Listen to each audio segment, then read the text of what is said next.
Hi YouTube, Watchify here with another video. So here's a famously inexpensive, often called retro Casio digital watch. It's the Casio A168WA and you can find these for around $20 online. I recently picked this one up from Amazon and I wanted to share my initial impressions of the watch. I previously hadn't considered getting a watch like this. The Casios I do have are either G-Shocks or the 200-meter Marlin analog diver.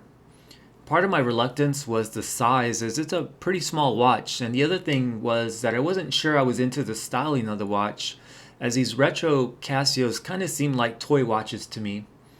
I try to avoid buying a watch if it doesn't make sense to add it to the collection, or if I think I would never really wear it, even if it is super inexpensive. However, the more I looked into this watch, the more I became interested in actually owning one. I feel dimensions are important when considering this watch, so let's go over those first. I measure the case width at 35.3 millimeters. If measured from pusher to pusher, it would be 37.8 millimeters. The lug-to-lug distance is only 38.4 millimeters. Thickness is 9.6 millimeters, and the lug width looks to be 18 millimeters. The metal bracelet tapers from 21 millimeters all the way down to 14.8 millimeters. The links are also very thin at 1.5 millimeter thickness. So overall, it's definitely a small watch, which is good for those with smaller wrists, or I guess anyone who just doesn't like wearing larger watches. For me, what struck me when I took it out of the box was how narrow the bracelet was and how light the watch is. It only weighs 49 grams on my scale, and when people talk about this watch, I think you often hear that the watch is so lightweight they forget they're even wearing it. As for me, I tend to prefer more substantial watches on wrist, so I think it's going to take a bit of getting used to. The watch is water resistant to only 30 meters, so swimming with this watch isn't recommended. It has a brushed stainless steel case back that's held on with 4 small Phillips head screws. It comes in this simple blue cardboard box in a white sleeve, and the manual is tucked into the base of the plastic stand.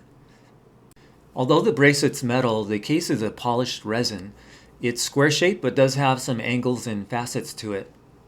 There are 3 pushers to operate the basic functions that this watch provides, which are alarm and stopwatch. You can use the mode button in the lower left to cycle through these. By the way, here's what the alarm sounds like.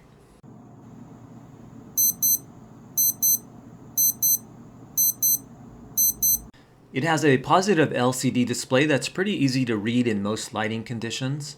One of the most liked features of this watch over previous models is the improved backlight. It only lights up when pressed though, so it won't stay lit for a few seconds after a single press like on some other Casio watches. Surrounding the readout, you can see the word electroluminescence in dark blue, illuminator in red, and water resist and alarm chrono wording in gold. There's an outline of dark blue on the outer edge of the dial. I'm pretty sure it's just acrylic covering the dial also, and not a mineral crystal.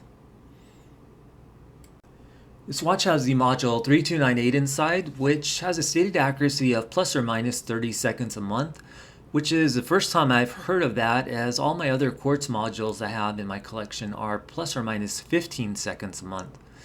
The watch uses a CR2016 battery that, according to the manual, should last about 7 years before needing to be replaced. Let's get back to the bracelet. It's done in an oyster style and there are no links to remove, as you just need to pry up on a metal clip on the clasp in order to move it up or down to size it for your wrist. I don't normally like wearing my bracelets loose and having the watch flop around on my wrist, but since this watch is so lightweight, it kind of makes sense to wear it a little loose. The bad part in doing that though is, like many have mentioned, the bracelet does catch and pull off arm hairs.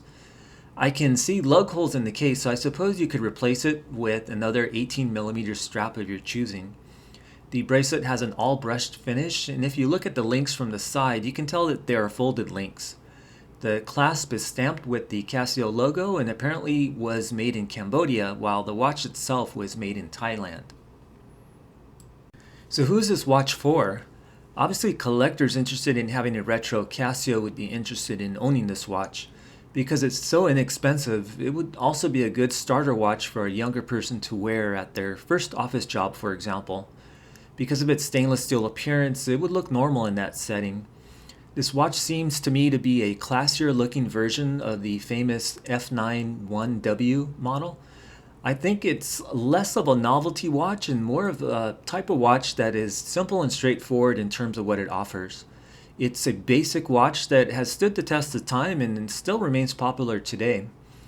Yes, it might remind you of your dad's watch, but I think that's partly the appeal.